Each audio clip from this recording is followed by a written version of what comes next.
Na ir keliaukime.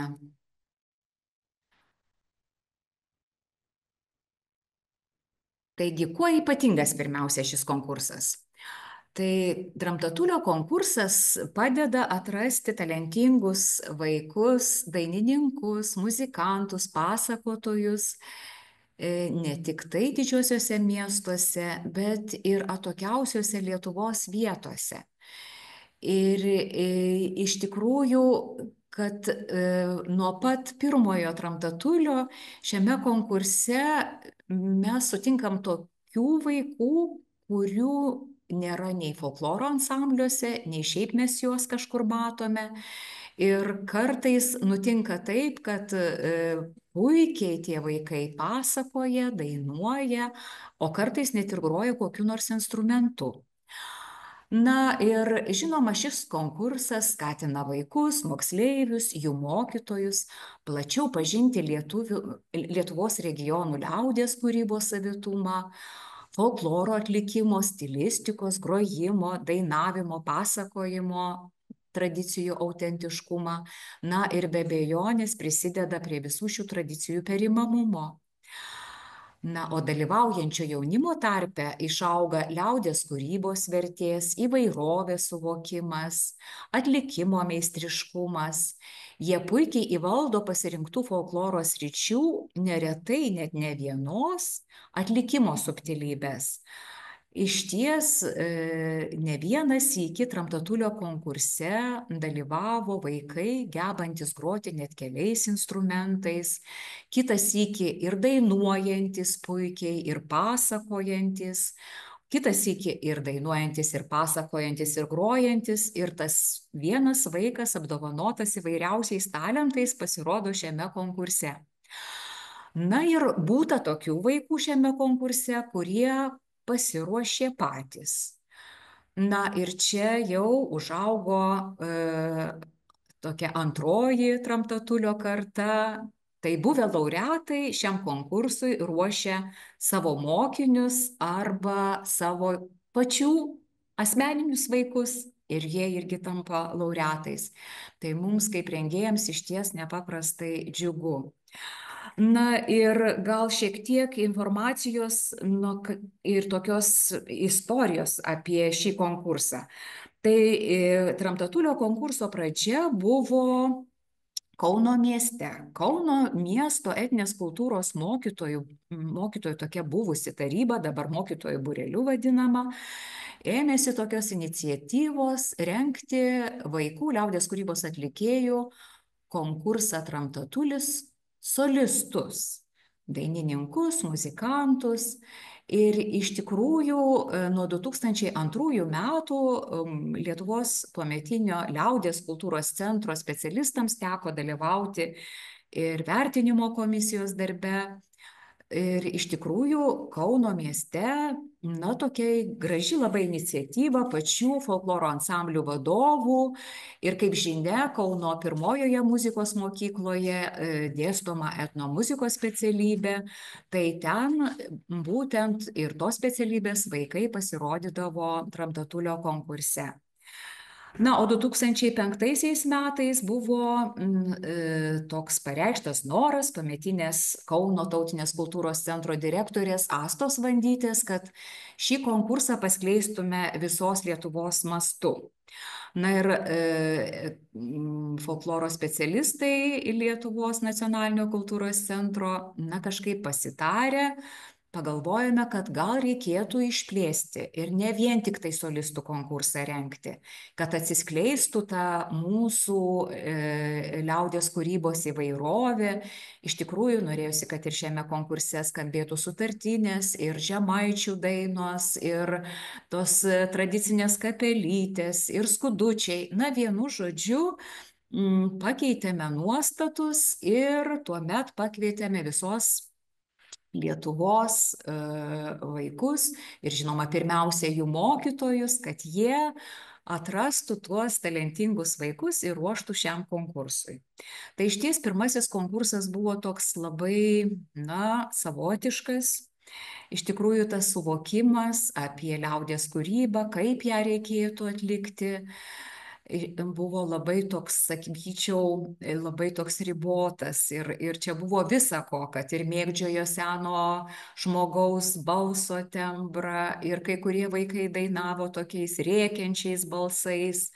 Na ir grojo įvairiais ten ir buvo ir kažkaip nesusipratusių vietiniuose ratuose grojo ir visas ansambliukas vaikų ir ten akordeonistų buvo, na vienu žodžiu buvo visa ko, bet jau praeitų metų konkurse iš tikrųjų labai augo toji kokybė, tas požiūris, na ir žinoma, čia prisideda ir tie regioninių ratų koordinatoriai, ir žinoma Lietuvos nacionalinio kultūros centro konsultantai, ir vykę seminarai, na vienu žodžiu, tas visas toks laukas to tramtatulio, to noro, kad jisai tobulėtų, kad iš tikrųjų į šį konkursą ateitų norintys ir gražiai papasakoti, ir gražiai dainuoti, ir groti įvairiais instrumentais vaikai. Na, iš tikrųjų, požiūris labai labai pasikeitė.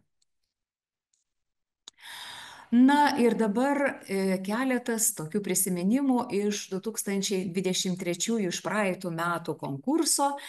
Na ir kaip žinia, kiekvienas Tramtatulio konkursas yra skiriamas kokiai nors temai.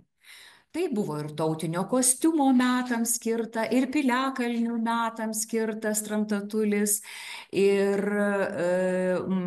Antano Juškos metinėms, ir žinoma, ir 2021 metų konkursas buvo Gimbutienės metams skirtas, na, o 23 metų konkursas buvo skirtas Vilniaus miesto, Lietuvos valstybės sostinės 700 metų sukakčiai paminėti. Tai čia kai kurie vaikai pasirinko pasakojimus apie Vilniaus miestą arba jo ypatingas tas vietovės, tikrai sulaukėm ir įdomių sakmių, ir legendų. Na, o kai kurie vaikai pasirinko dainas, kuriuose minimas Vilniaus miestas. Na ir taip nutiko, kad net ir baigiamojoje šventėje, laureatų konkurse išgirdom keletą dainų, kuriuose minimas Vilniaus miestas. Na ir praeitų metų konkurse dalyvavo vietiniuose ratuose apie 700 dalyvių, į regioninius buvo atrinkta 465 dalyviai, į nacionalinį 236, o nacionalinėme rate buvo išrinkti 38 laureatai ir 44 diplomantai. Na, o čia vat jūs matote visus 38 laureatus, kurių įrašai buvo išleisti kompaktinėje plokštelėje. Na ir paskui vėliau pamatysite skaidrėse visų Tramtatulio konkursų kompaktinės plokšteles, nes čia tokia mums gimė idėja, kad būtų labai gerai užfiksuoti tų vaikų garso įrašus. Na, o čia matote baigiamosios šventės nacionalinio rato Mažosios Lietuvos regiono laureatus ir diplomantus. Tai buvo 7 laureatai ir 3 diplomantai. Tai va čia ir jų mokytojai, ir vaikai, ir visi jie buvo apdovanoti diplomais. Na ir tomis kompaktinėmis plokštelėmis, kuriuose galėjo išgirsti savo atliktus kūrinius. Na, o 25 metų konkursas, kaip žinia, 25 metai yra paskelbti Lietuvių liaudies dainų metais, tai ir šį konkursą skirsime dainų metams bei pirmojo Liudviko Rėzos sudaryto Lietuvių liaudies dainų rinkinio 200 metų sukakčiai paminėti.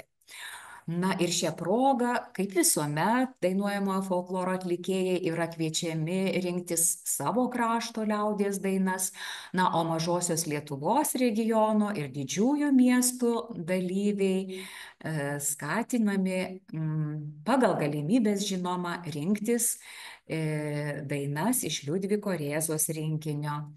Na, o sakytinės tautosakos atlikėjai pageidautina, jeigu galėtų pasirinkti pasakojimus apie savo krašto žymius liaudies dainų dainininkus. Va čia jau ir gerbiama Bergina vat minėjo tos šaltinius, iš kurių galima būtų pasirinkti tos informacijos ir jau žinoma, čia jau mokytojams kartu su vaikais reikėtų pasiruošti tuos tokius specialius tekstus.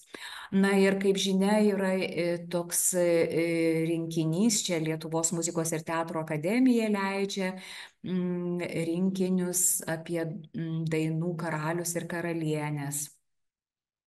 Tai ir iš ten galima būtų pasirinkti informacijos. Na ir dabar kas dalyvauja šiame konkurse? Tai Tramtatulio konkurse dalyvauja vaikai nuo 3 iki 7 metų ir moksleiviai nuo 1 iki 12 klasės.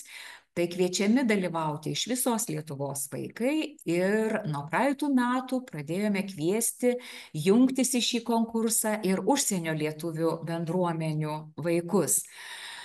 Na ir visi dalyviai skirstomi į 4 amžiaus grupės. Tai A grupė 3–6 metų vaikai, B grupės 7–10, C grupės 11–14, D grupės 15–19 metų vaikai. Na ir konkurse dalyvauja solistai ir atlikėjų grupės, kurias sudaro 2–5 atlikėjai. Išskyrus skudutininkų ansamblius, juose gali būti iki 6 atlikėjų. Praėjusių konkursų laureatai gali dalyvauti, jei perėjo į kitą amžiaus grupę arba pasirinko kitos rūšies liaudies kūrinius ar instrumentą. Na, repertuaras yra toks, na tiesiog taip nutarėm, kad galėtų vaikai atsiskleisti geriau, tai kad atliktų 2 vienos rūšies liaudies kūrinius. Jeigu dainuoja dainą, tai dainuoja 2 dainas, jeigu muzikuoja vaikas, tai vienu instrumentu groja 2 kūrinius. Na, jeigu pasakoja, tai vat pasakotojams, jeigu yra ilga pasaka, kuri trunka ten 3 ar 4 minutės, tai gali būti ir vienas kūrinys. Bet jau žinoma, norėtume visiems palinkėti, kad neviršytumėte 5 minučių apimties. Na ir čia gali būti tautosakos tekstai, padavimai, sakmės, pasakos, įvairiausių garsų mėgdžiojimai, kita liaudies kūryba. Tačiau čia šiame konkurse nepriimtini eiliuoti tekstai ir autorinė kūryba. Yra kiti konkursai, kuriuose galima ir atlikti tą autorinę kūrybą, o šiame konkurse ne. Tai liaudies dainos, sutartinės, tradicinė instrumentinė muzika. Kūriniai atliekami laikantis pasirinktos liaudies kūrybos rūšies stilistinių reikalavimų. Tautosakos tekstus pasakoja vienas asmuo, taip kaip ir įprasta buvo mūsų tradicinėje aplinkoje. Anksčiau tikrai, jeigu pasakodavo, tai tikrai pasakodavo ne keli žmonės, o vienas asmuo. Liaudies dainas gali atlikti vienbalses vienas asmuo, dvibalses 2 asmenys, tribalses 3 asmenys. Na ir kaip žinia, šiame konkurse mes siekiame išlaikyti tą tokią ir atskleisti individualybę vaiko. Tai už tai taip ir sumanyta, kad liaudies dainas galime atlikti tokiomis sudėtimis. Na, o sutartines gieda dvejines 2 giedotojos, trejines 3, keturines 4 giedotojos. Na, o tradicinė instrumentinė muzika atliekama įvairiais instrumentais, na, o Mažosios Lietuvos instrumentus, na, čia išsamei pristatė profesorė Lina Petrošienė, tai išties rinkitės jau jums būdingo regiono instrumentus ir jais grokite. Šiame konkurse dainuojama ir pasakojama tarmiškai. Dainos su pritarimu akomponuoja patys atlikėjai. Na, dažnai išgirstam tokį klausimą, o gal galėtų kanklėmis pritarti mokytojas? Ne. Šiame konkurse visą ką atlieka patys vaikai. Na ir iš tikrųjų reikėtų įsivertinti kiekvienam mokytojui, jeigu vaikui geriau sekasi dainuoti, o dar tik pradėjo mokytis kanklytėmis, tai gal ir dainuokim tik tai.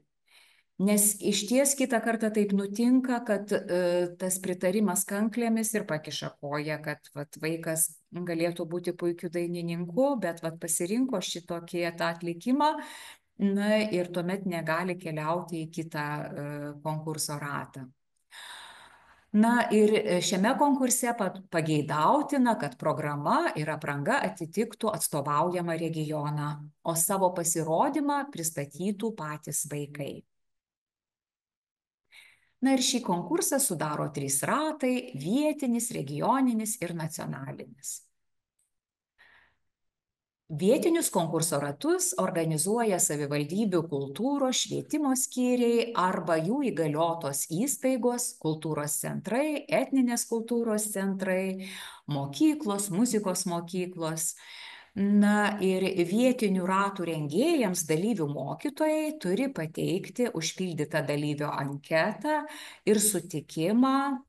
Jei vaikai yra nepilnamečiai, tai tėvų sutikimą, o jeigu pilnamečiai, tai paties dalyvio sutikimą ir mokytojo atskirą sutikimą dėl asmens duomenų skelbimo, filmavimo ir fotografavimo.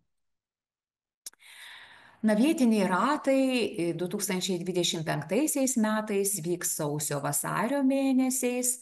Na ir labai prašyčiau vietinių ratų rengėjų, kad iki sausio 10 atsiųstumėte informaciją, kada bus rengiamas vietinis ratas ir kiek dalyvių dalyvaus vietiniame rate. Jeigu ir vėliau atsiųsite, tai iš tikrųjų labai lauksime jūsų informacijos, nes ji išties labai svarbi, nes vietiniuose ratuose, kaip ir nuostatose yra nurodyta, yra būtinas Lietuvos nacionalinio kultūros centro konsultanto dalyvavimas, kad išties būtų specialistas, žmogus, kuris išmano folklorą, nes kartais taip nutinka, kad pasirenkama vertinimo komisija, kuri nelabai žino folkloro, nelabai išmano folkloro specifikos, tai tikrai ši būtinybė tikrai yra privaloma. Na, o informacija apie vietinių ratų laureatus pateikiama regioninių ratų koordinatoriams, užpildant elektroninės registracijos anketą ne vėliau kaip iki kovo 18 dienos. Na ir vietinių ratų vertinimo komisijos atrinkti laureatai varžosi regioniniuose ratuose. Na, o čia nuotraukoje labai džiugu, kad 23 metais vėl išvydome dainininkę, kuri pritarė Mažosios Lietuvos kanklėmis. Iš tikrųjų, jie ir tapo laureate, labai džiugu, kad vienas kitas atsiranda dainininkas, kuris groja šiuo ypatinguoju, pritarė savo dainoms šiuo ypatinguoju instrumentu. Na, o Mažosios Lietuvos regioninis ratas vyks Klaipėdoje balandžio 5 dieną. Na ir jame bus pakviesti dalyvauti dalyviai iš Šilutės, Kretingos rajono, Klaipėdos miesto, Klaipėdos rajono, Palangos miesto, Pagėgių, Neringos savivaldybių. Na, į šį konkursą čia aš esu gavusi tokių pastabėlių, kad kodėl čia jungiasi ir žemaičiai į šį konkursą, Mažosios Lietuvos regioninį ratą. Na, čia tiesiog, kadangi tikrai labai daug dalyvių registruojasi Žemaitijos regioninėme rate, tai ne šį kartą, čia jau man atrodo, prieš keletą tų konkursų nutarėme, kad Kretingos ir Palangos miestų dalyviai galėtų jungtis į Mažosios Lietuvos ratą. Na, o Mažosios Lietuvos rato rengėjas tai Klaipėdos miesto savivaldybės etnokultūros centras. Na ir iš tikrųjų labai džiaugiamės, kad šis centras imasi šį ratą organizuoti ir iš tikrųjų labai nuoširdžiai ir konsultuoja ir padeda visiems Mažosios Lietuvos regiono dalyviams pasiruošti konkursui, tai Klaipėdos miesto savivaldybės etninės kultūros centro folkloro ansamblių Kuršiukai ir Kuršių ainiai vadovas Alvydas Vosgirdas. Ir iš tikrųjų, jeigu turėsite kažkokių tokių neaiškumų dėl repertuaro pasirinkimo, dėl ypatingai instrumentinio folkloro, tai tikrai kreipkitės į Alvydą ir tuo pačiu Alvydas irgi galės jūs nukreipti dėl, vat jau dabar turim vieną tokią konsultantę, tikrai Virginą, kuri jums skaitė paskaitą, tai iš tikrųjų ir ji gali jums pagelbėti dėl tarmės ir dėl įvairiausių kitų klausimų. Na ir dainuojamojo folkloro klausimais, tai tikrai etninės kultūros centre yra puikių specialistų ir vat pati galbūt ir Lina Petrošienė, jeigu kiltų kažkokių abejonių dėl vienos kitos dainos varianto, tikrai galite kreiptis ir pasikonsultuoti, nes labai daug kas priklauso nuo repertuaro pasirinkimo. Ir žinoma, be jokios abejonės reikia atsižvelgti ir vaikų charakterio savybės, kas jiems patinka, kas jiems įdomu, kokie jie patys yra iš savo tos prigimties, koks jų charakteris. Tai čia jau iš tikrųjų paties jau mokytojo ir kaip jau minėjau anksčiau, tai kad tiems vaikams atsiskleisti ir padeda mokytojas. Na, o didžiųjų miestų dalyvių atrankos vyks Vilniuje balandžio 8 dieną, tai rengėjas bus Vilniaus etninės kultūros centras ir šio rato koordinatorė bus Airinga Kneitaitė, Vilniaus etninės kultūros centro kultūrinės veiklos koordinatorė, čia matot jos kontaktus. Na, o Kauno miesto ratas vyks balandžio 12 dieną, rengėjas Kauno tautinės kultūros centras, prisideda Kauno miesto etninės kultūros mokytojų metodinis būrelis ir jo koordinatorė Kauno tautinės kultūros centro direktorė Vaida Kasparavičienė. Na ir, kaip jau minėjau anksčiau, kviečiame į Tramtatulio konkursą jungtis ir užsienio lietuvių vaikus.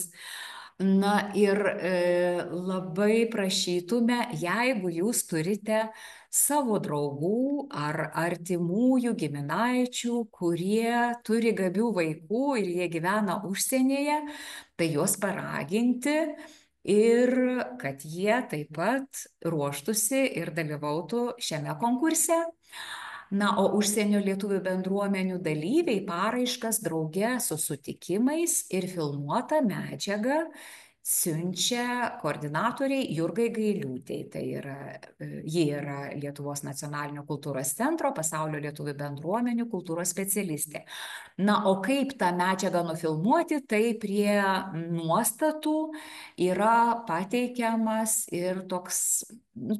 tokia instrukcija trumpa, kaip galima nufilmuoti telefonu. Dabar išmanieji telefonai tikrai puikiai filmuoja ir atkuria garsą ir vaizdą. Ir iš tikrųjų praeitais metais tie, kurie atsiuntė filmuotas savo medžiagėles, tai tikrai visa kas puikiai nufilmuota ir puikiai tie vaikai ten atsiskleidžia.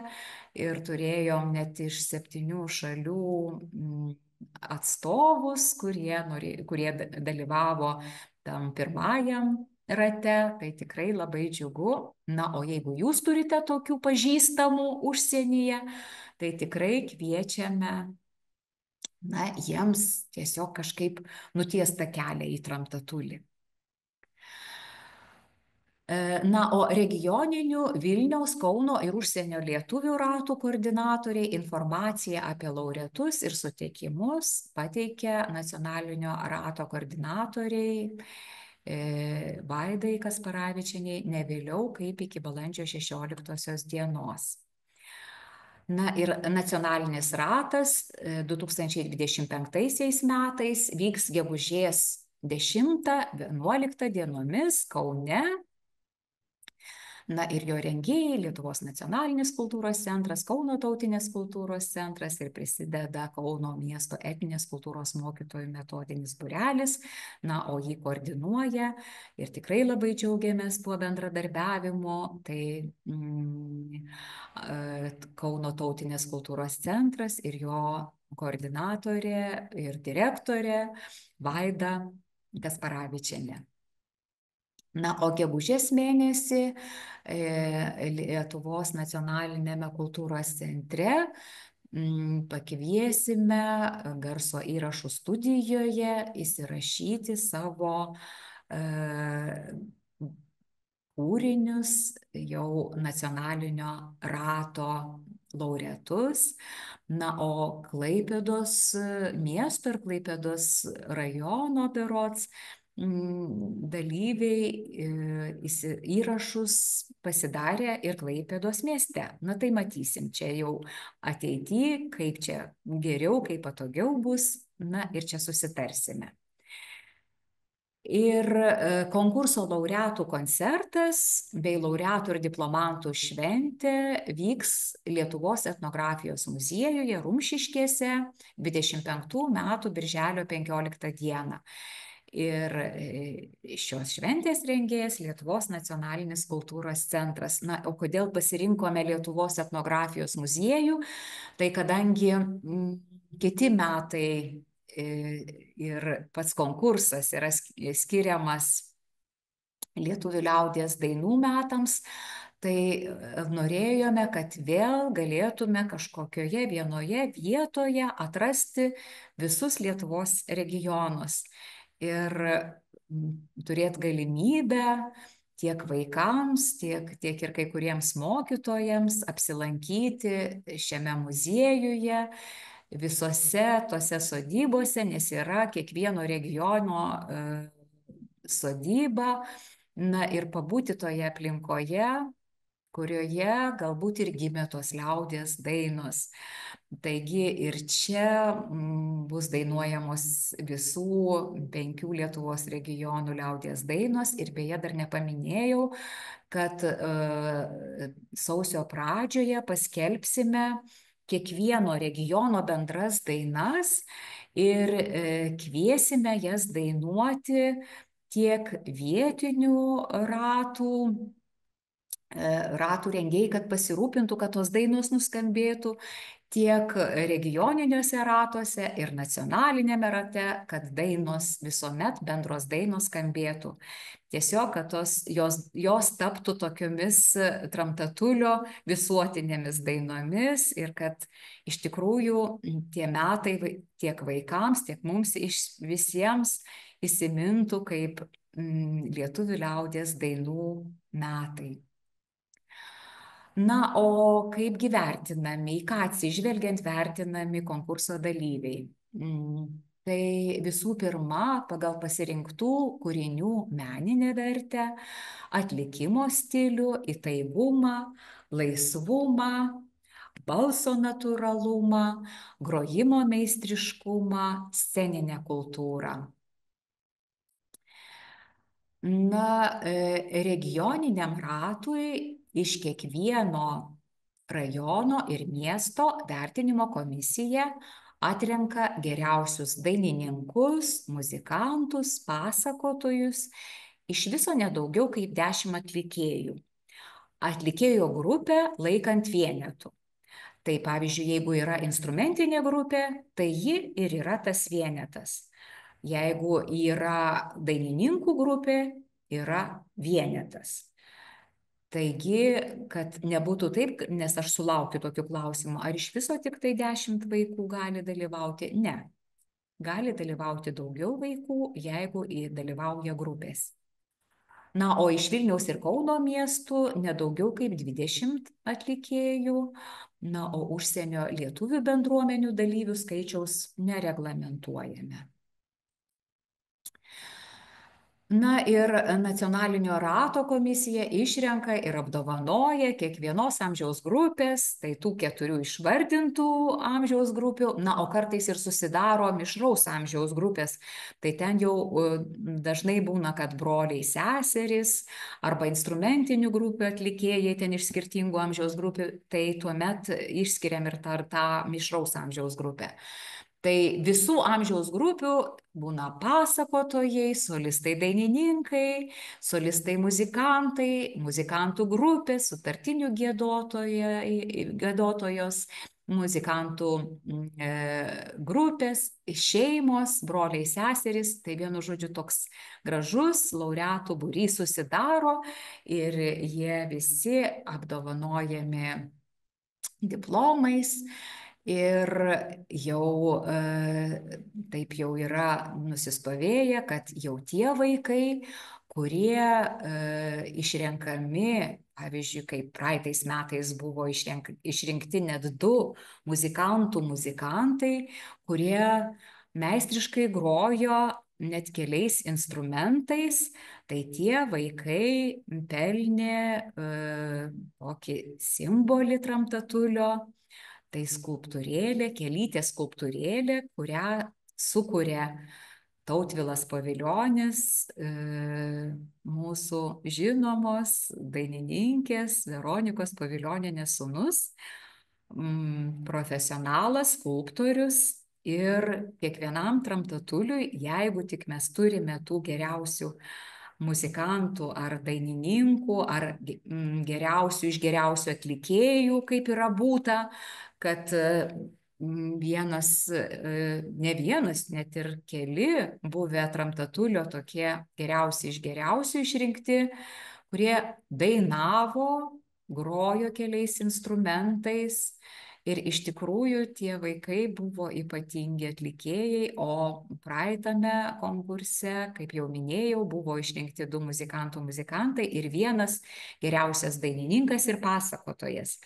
Tai va, tai jie pelnė tas skulptūrėlės, o visi kiti vaikai buvo apdovanoti, laureatai ir diplomantai, diplomais ir Tramtatulio kompaktinėmis plokštelėmis. Na ir visa informacija apie konkursą skelbiama Lietuvos nacionalinio kultūros centro interneto svetainėje. Čia jūs matote tas nuorodas. Na, o čia tos jau 9 kompaktinės plokštelės. Jei kas neturite, kaip dažnas jau sako, kad nebeturime galimybės paklausyti kompiuteriuose savo, nebėra tų kompaktinių diskų grotuvų, tai yra galimybė visus įrašus pasiklausyti Lietuvos nacionalinio kultūros centro mediatekoje ir ten yra toji prieiga ir va čia nuoroda yra paskelbta. Na ir jeigu jūs susirinktumėte tik tai Tramtatulio konkursas 2023 Google paskyroje, tai ten rastumėte ir laureatų koncerto įrašus, YouTube yra paskelbtas šio konkurso laureatų koncerto įrašas. Na ir yra trumputė tokia laureatų ir diplomantų akimirkų, tokia versija įdėta ir čia postfilmukas toks padarytas, tai va irgi čia nuorodėlė, jeigu norėsite, tai galėsite patys savarankiškai pasižiūrėti. Na ir 2023 metais visos Lietuvos mastu rengiamo Tramtatulio proga tai buvo sukurti tokie 6 filmukai apie buvusiosius Tramtatulio laureatus, kurie savo gyvenimą vienaip ar kitaip sieja su folkloru. Tai čia ir Tautvydas Baradauskas, kuris dabar groja Sutaro kapelijoje, ir Paulius Kovalenko, kuris irgi groja kapelijoje ir pats su savo žmona paruošė savo dukrytę Smiltę, kuri dalyvavo jau Tramtatulio konkurse. Na ir Martynas Mockevičius, pasakotojas, kuris nekartą dalyvavo konkurse ir jam Tramtatulis, kaip jis pats prisipažino, padėjo įstoti į Lietuvos muzikos ir teatro akademijos aktorinę. Ir ten jis dabar studijuoja aktorių specialybę. Na, o Saulenė Pečiulytė irgi keliavo iš vieno Tramtatulio į kitą, kaip dainininkė, ir dainavo su savo draugėmis, ir dainavo ir skirtingų regionų dainas, nes ji pati kaunietė, ir paskui sutartinės giedojo, ir irgi dabar dalyvauja ir poringių ansamblyje, ir yra mūsų kolegė, ir dirba nematerialaus kultūros paveldo specialiste.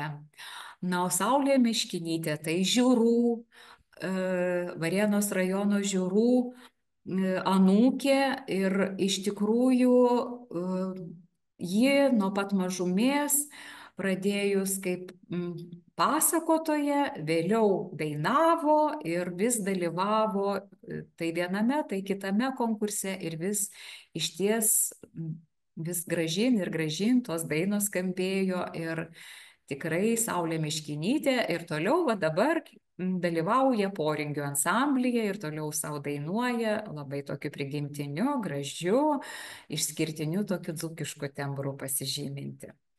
Na, o Vilių Marmą turbūt ir esat ir girdėję, ir matę, ir iš tikrųjų jis augo su Tramtatuliu ir grojo puikiai keliais dumpliniais instrumentais ir kanklėmis. Ir išties jo gyvenimas, kad ir pasirinkęs jisai biofizikos specialybę ir biofizikos mokslų daktaras yra, bet jo gyvenimo labai svarbią dalį užima folkloras. Ir dabar jisai perėmė vadovauti Vilniaus universiteto folkloro ansambliui Ratilio. Ir iš tikrųjų dar turi ir bandonininkų ansamblį draugė su savo buvusiu mokytoju Algirdu Kasparavičiu. Pas Kasparavičiumi Kauno bandonijai vadovauja. Na ir anksčiau vadovavo Serbentėlės vaikų folkloro ansambliui ir Piliarožiai, bet jau tikrai dėl laiko stokos atsisakė, perdavė kitiems. Na, o dabar jis vadovauja dviems folkloro kolektyvams - Vilniaus universiteto Ratilio ir Kauno bandonija. Taigi, va toks gražus tas Tramtatulininkų, žinoma, jų yra daugiau ir gausiau. Ir kas dar labai džiugu, kad šis konkursas paskatina net ir rinkti specialybę. Ir šiemet, kaip žinau, įstojo į etnomuzikologijos specialybę. Tai 23 metų muzikantas Pijus Gurskas ir studijuoja LMTA, Lietuvos muzikos ir teatro etnomuzikologijos katedroje.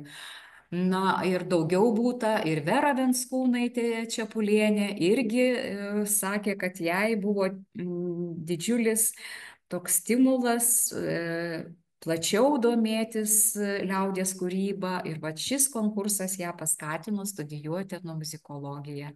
Taip pat dar ir Dainius Maslauskas, na ir yra dar ir kitų, na bet va šį kartą kažkaip mums pavyko susitarti ir va nufilmuoti šiuos Tramtatulio laureatus. Na, galbūt ateityje pavyks susitarti su kitais, nes iš tikrųjų labai įdomu ir ateičiai, tai istorijai, manyčiau, tikrai bus pravartu išgirsti ir pamatyti tuos ypatingosius Tramtatulio vaikus.